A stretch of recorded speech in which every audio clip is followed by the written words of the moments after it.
Oh, so much to talk about, from breakdancing to politics and all in between. We will do so with Graham Lloyd, the Associate Editor of the Australian newspaper, also particular expertise in and around the environment sector, the lady who is about to step off Sydney City Council, and I've got to say it was an absolute honour to be amongst friends and fans as she had sort of a valedictory dinner on behalf of those that she's worked with in local government, our wonderful mate Linda Scott. Labour to her bootstraps, but who cares? Because we all love each other, don't we? Friends across the political divide. It was lovely, thank you for coming, and it was lovely to have actually just, you know, mayors from right across the state, right across the country there to just have a celebration about how united and fantastic local government was. I love that you can tell who's from Burke and you can tell who's from Newtown, and they all love Linda, and rightly so. All right, let's talk just, okay, can we talk the breakdancing thing? Okay, so, right, now, good luck. Did they qualify? Yes. Is it their thing? Yes. Did she write a doctoral thesis? Yes.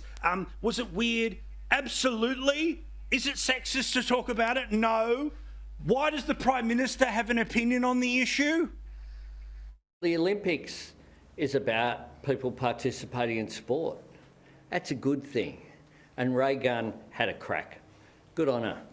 And a big shout out to her. That is in the Australian tradition of people having a go.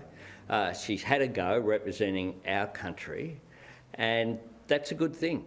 No. Kids soccer is about participation. All right? The Olympic Games is something slightly different, Graham. But how did we get here where the collective sort of, oh, that was weird, has now become, oh, dividing lines on worldviews here? It's breakdancing, it's come, it's gone, and it won't be coming back to the Olympics. Yeah, look, it's quite incredible, isn't it, Paul? I think, too, good on her for having a crack, but she represented Australia. She had a crack. She scored no points, and people felt, wow, this isn't really the way we roll, and they had something to say about it. I think the best you can say is that, you know, when you put yourself in that position, it's never a good day to look at what they're saying about you on social media. And as far as it being a gender thing, very hard to believe. I mean, it wouldn't matter who did it. The response would be the same. Now, I noticed some of the people that are deep diving now, because obviously, you know, doctoral thesis, there's a bit of thinking behind all of what we saw here. Apparently, I'm noticing here on some of the online stuff, right, that she's intentionally bad because it is an attempt to subvert the meritocracy, basically. And it is about making sure that, and I can hear, I'm just going to, well, okay. This is from her doctoral thesis. Our confession then opens up the space to consider the ethics of who can access and traverse hip-hop's hierarchies of authority. Because if we break down the model of authenticity further, I don't care. I don't care. You know, what a wank. I don't care. Here's the thing, Paul Murray.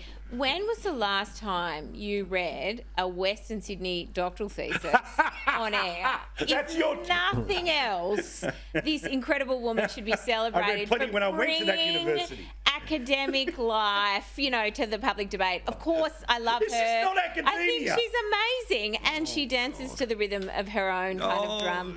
What a fantastic thing to do. I mean, I do think that there's been lots of performances across the Olympics, actually, where we've seen, I know my sons were cheering for the fact that the second last runner in last night's marathon was a Macedonian. They were going mental about how great that was.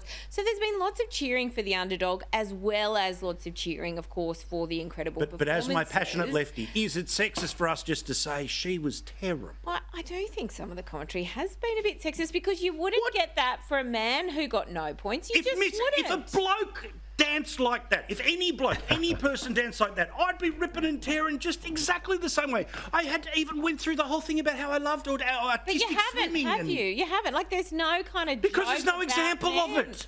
Well, you haven't seen Where's the example of the 0 points bloke with the cap dancing around like a bunyip? Look, when that happens, I promise you I'll leave the show with it. Well, I look forward to doing that with you next Olympics. But I'm with Peter Fitzsimons. I am, you are, we are Raygun. Well, she's awesome. He will be rage watching as we speak, so hello to the bandana man. Used to invite me to his house, of course, but then he said, no, you're too right-wing. Very inclusive, though.